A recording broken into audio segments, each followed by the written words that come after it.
அஸ்ஸலாமு அலைக்கும். எல்லாத்துக்கும் வணக்கம். வாங்க பிஸ்மில்லா. இன்றைக்கி 2 இடியாப்பம் எடுத்து வச்சுருக்குறோம். இது நேற்று பிரண்டை துவையல் அரைச்சேன். அந்த பிரண்டை துவையல். அப்புறம் இது கட்டஞ்சாயா. இந்த பிரண்டை துவையல் அவ்வளோ நல்லது உடம்புக்கு.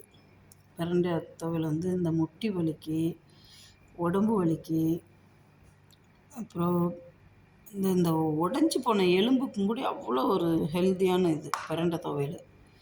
பிரண்டை துவையல் ரொம்ப சிம்பிள்.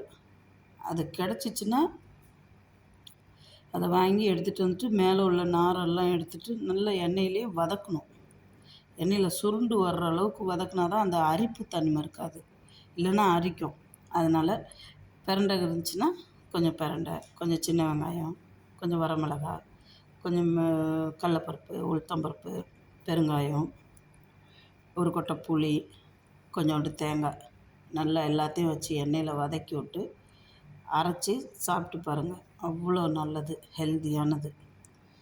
நான் இன்றைக்கி இடியாப்பத்தை கூட பிரண்டை துவையல் வச்சு சாப்பிட போகிறேன். இது நம்ம எப்பயும் போல் கட்டஞ்சாயா. பிடிச்சிருந்தா ஷேர் பண்ணுங்கள், சப்ஸ்கிரைப் பண்ணுங்கள், லைக் பட்டனை ப்ரெஸ் பண்ணுங்கள்.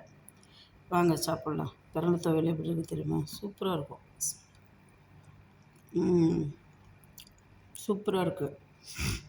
இது வதக்குறதுல தான் இருக்குது அதோடய விஷயமே. எந்த அளவுக்கு வதக்குறோமோ அந்தளவுக்கு சூப்பராக இருக்கும் சட்னி.